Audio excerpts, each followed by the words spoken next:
Blog Talk Radio. Are you ready to take a bite out of the competition? Are you looking for ideas to make your business better? Welcome to the Core Business Show with Tim Jacquet, sponsored by Apple Capital Group. At the core of every successful business, you'll find people making a difference. And with each episode of the Core Business Show, we talk with those people, examine those ideas, and explore the strategies that make them special. Now, the host of the Core Business Show, Tim Jacquet.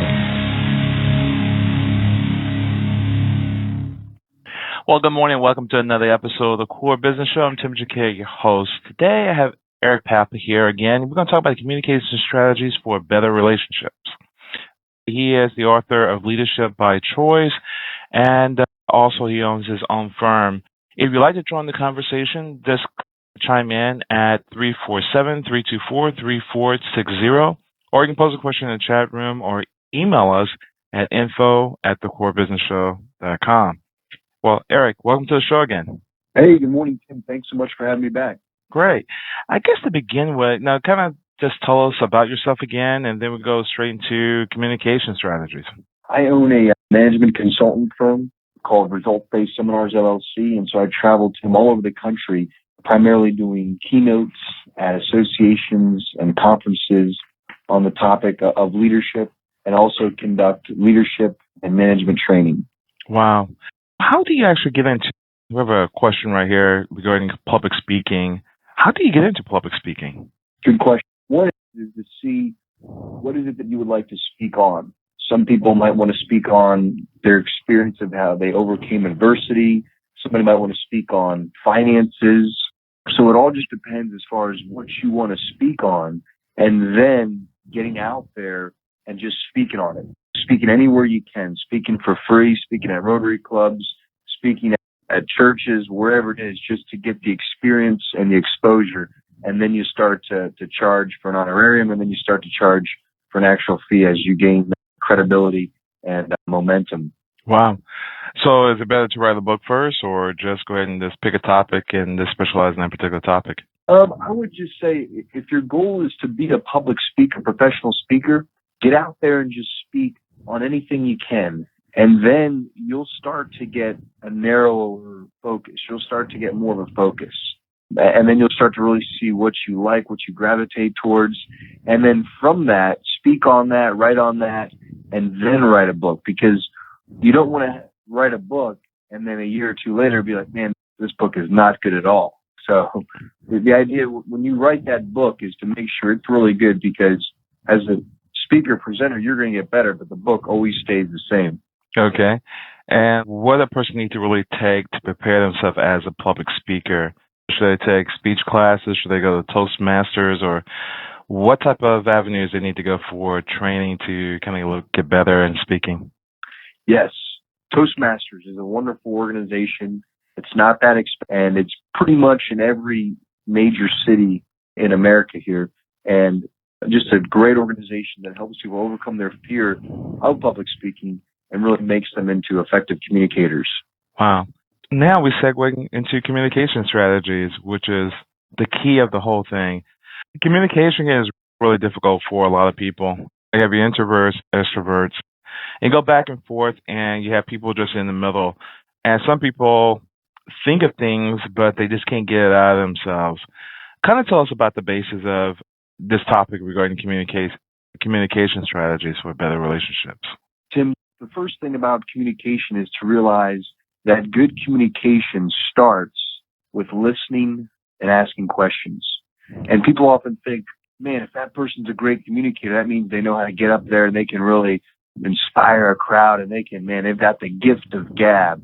That might be all well and fine, but really, if you want to get down to it and how to really be a better communicator, start to listen better and start to ask more questions, because there are classes out there like on public speaking or how to become a better writer or how to improve your reading skills. But there's not really a class or a focus in our society today to teach you to become a better listener. Wow.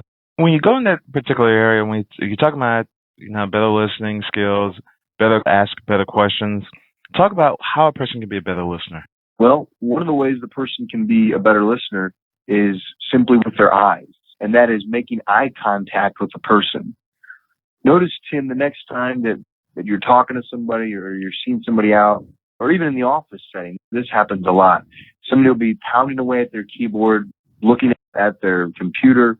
Another person pops in their office and says, "Hey, can I talk to you about so-and-so?" And they're still typing on the computer like, "Yeah, go ahead, I'm listening." And they're not even looking up and making eye contact with that person. Or they're looking down at their smartphone and they're texting away or they're sending an email and they're like, "Yeah, go ahead, I'm listening." And yet they're going back to playing with their phone and they're not making the eye contact. So eye contact is huge. That also happens in the home life with parents, with kids, or just relationships. Husband and wife. Husband is in one room watching TV, wife's in another room, and she's yelling down, "Hey, I need you to do so-and-so." "Oh, okay." And there's no eye contact, and he probably didn't get the message. That's probably going to have to be repeated. So simply eye contact when listening is so important because you really get an understanding of what that person's wanting you to do.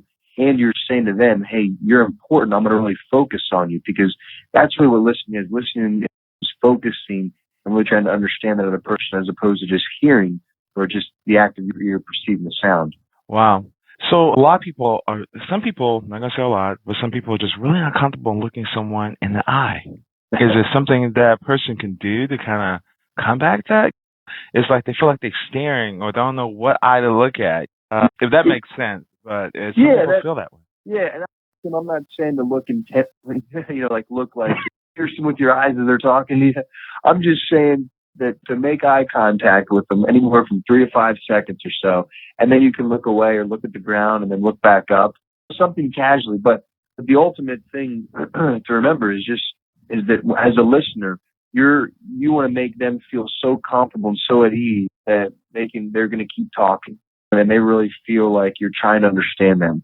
Because if they don't, then the person who's communicating, the person that's talking, they're going to end it short, or they're going to say, "Oh, okay, well, I'll just come back another time. I see that you're busy." So that's why the eyes are so important with the listening. And then also with the listening as well, if you're making the eye contact, something you might be able to do as well is taking notes. When you pull out a notepad, if you go visit a client or one of your customers and you say, "Hey, you know what? What on that last account there, what's really important to you so that you can earn your business?" And then you say, "Mind if I take notes?" And they're like, "Wow, yeah, go ahead. We've never had a salesperson out here taking notes before," or even in a meeting sometimes. When you have to bring a notepad into a meeting, you'll be maybe the only one. So, but that shows that you're saying, "Hey, if this is important, I want to make sure that I take notes because the best memory is oftentimes the one in ink." Wow. And then you segue in from that particular skill, then you talk about asking more questions. What they really need to do and ask more questions, just repeat what the person says or just trying to get in tune on what the person is saying? Yeah, that can work also repeating, because a repeating question, that's like a clarifying question. So if I understand you correctly, you want me to do X, Y, Z. And that is often good as well, because that's oftentimes when you can really clear up anything that could be possibly hazy or fuzzy. So yeah, asking a clarifying question is great. Also asking open-ended questions. When you're talking to somebody, "Did you have a good day?" "No." Okay, that kind of ends the conversation right there. "Do you like your boss?" "Yes." That ends it right there. It's kind of like, "Hey, tell me about today. Tell me about your day today."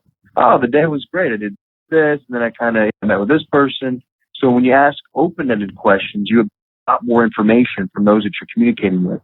So if you really want to have better relationships, take a look at the questions that you're asking and start to ask more open-ended versus closed.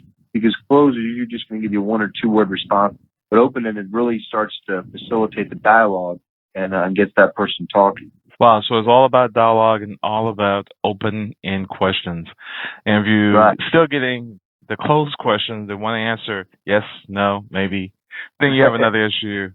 So how do you actually, one thing about a salesperson, they go and meet someone cold or speak to someone in a setting that they really don't know, and they're trying to communicate with them to try to pull what they can out of them to start a conversation. Is there a certain communication strategy that they can use to break the ice? I mean, everybody jokes are not funny. Yeah. If a salesperson is going to somebody's office and they're trying to obtain their business, or they're calling them on the phone trying to obtain their business, to remember, the salesperson to remember 80-20. And that is 80% of the time, listen and ask questions, and 20% of the time, talk. And why that's so important is because if somebody gets called on, you call somebody and you start pitching them something, a lot of times they're going to throw up the red flag. Oh my gosh, I don't need this. No. But when you ask them some questions, tell me about your business. Okay. Describe the people that work there for you. What are their priorities? You start to really ask them some questions. You start to know more about their business. Then you start to see, okay, are my services a fit for their, and also it gets them talking. And usually when people come out of a conversation, if they do a majority of the talking, they're going to leave the conversation being like, man, that was a fantastic conversation I had with that person. I feel like they really understand me and they're really trying to understand the business that I do here. Okay. We're going to take a break real quick. Be back in one moment to talk about a few more questions regarding communication strategy. Be back in about 10 seconds. You're listening to the Core Business Show, sponsored by Apple Capital Group. Apple Capital Group in Jacksonville, Florida, is a commercial lender that specializes in asset-based loans, equipment leasing and financing, invoice financing, commercial real estate loans, and asset-based financing in the U.S. and Canada. Apple Capital Group is a direct lender that lends on their private equity investment portfolio. 90% of most loans are decided within 2 hours, and vendor funding within 24 hours after documents are completed with a one-page application. No slow no's, just a quick decision and a fast yes. To get more information about lending from Apple Capital Group, call 866-611-7457. That's 866-611-7457 to speak with one of our loan specialists. Or visit us right now at applecapitalgroup.com. Welcome back to the Core. Once again, here's Tim Chicago. We're back with Eric Papp, and we're talking about the communication strategies for a better relationship. Eric, do Americans set themselves up for failure in relationships? Oof. I don't know about saying, I mean, it all depends on the situation, but we can set ourselves up for failure, Tim, by looking at society and thinking that is a model of excellence. by looking at the Hollywood relationships that happen, or the reality TV show relationships that take place, and thinking, oh, that's the way to do it, which is totally not. So, I mean, if we look at it like that and use that as our model, and yes, you do set yourself up for failure. Wow. Are we becoming more successful in our relationships? Or if we go back 50 years, it was all about communication, and we had a simpler society. Today, we have things that communicate back with us that we don't have to communicate. We have our cell phones, and we text, and we have emails. And are we becoming more, or are we becoming less successful in relationships because of these devices? That is a good question, and I'm going to answer that twofold. One is, I think it's better from the standpoint, cell phones, parents can easily connect with their kids better. They can text, whereas the parent might not talk, or the kid might not talk to the parent every day or see him because the parent might be traveling. But if the parent can throw a text every day back and forth, then it really opens up those channels and it kind of creates that open dialogue. Now, conversely from that, if you're in a relationship and you're dating and you don't see that person, instead of talking on the phone, you just find it more convenient to text. Then when you meet them in person, you talk to them on the phone, then you find out some things, man, we're really not as close as we thought we were. And that sometimes can be inconvenient as well. And also, I'll say the attention spans, I think, as well, are becoming shorter today, just because we've got so much interaction, so many stimulants, so many things out there that are competing for our attention, and sometimes that can shorten how we communicate and shorten our attention span and shorten our ability to listen to others. Do you think sometimes we need to just put these communications devices down for a day or a weekend and do the old-fashioned way, pick up the phone? Yeah. Think about it, Tim. It's like it amazes me. I mean, I look at like a smartphone and these iPhones, these Blackberries and Crackberries. It's kind of like human LoJack. You always know where people are. I mean, you can always get a hold of them. And that's all well and fine, but at the same time, too, it's knowing when to pull back and asking ourselves, it's like, man, how did we survived just fine 20 years ago without these devices? We were successful, we were profitable, we were doing great. So maybe just pulling back. And that's an individual basis, because some people, depending upon their job, they have to be on call. Other people don't have to be, but they think they do because they've just kind of trained themselves to always have it on them. They're answering emails on. Sunday afternoon, they're calling people back. So really is to know what time is good for you, that you can just say, hey, I'm going to shut off my phone on Saturday or on Sunday, and then letting people know about that. And that's the biggest thing as well. You communicate that, and then people will respect that. Wow. And lastly, when we talk about your book, Leadership by Choice, kind of tell us just a little about this particular book. And it was launched this year? Yeah, it just came out about 2 months ago with a New York publisher, John Wiley & Sons. And Leadership by Choice, the subtitle is Increasing Influence and Effectiveness Through Self-Management. And what I did, Tim, is I broke the book up into 4 areas. Communication, which we're talking about today, and all the components that we talked about today in communication, I just go more in depth in the book. And then leading teams, talking about how to work with people, how to build high trust teams. That's part number 2.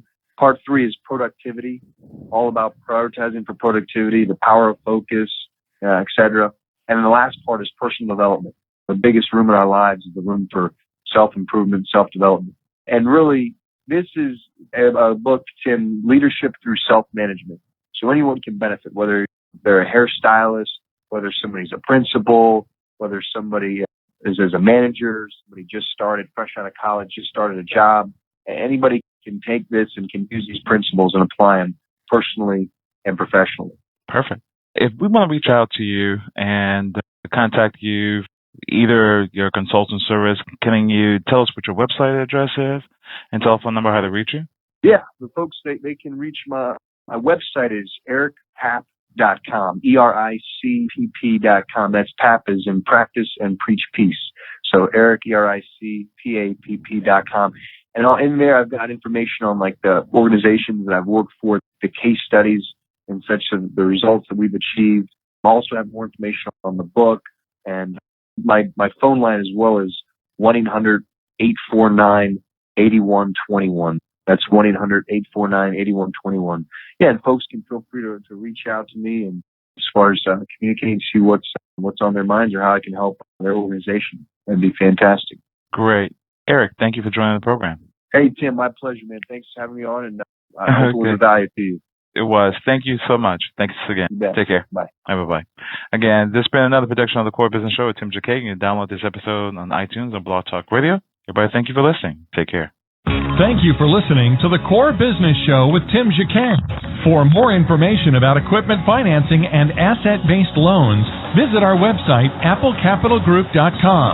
That's applecapitalgroup.com. Or call us at 866-611-7457. We hope you'll join us for our next episode. And remember, you can always get to the core via iTunes. You'll find all our previous episodes there. And thanks again for listening to the Core Business Show with Tim Jacquet.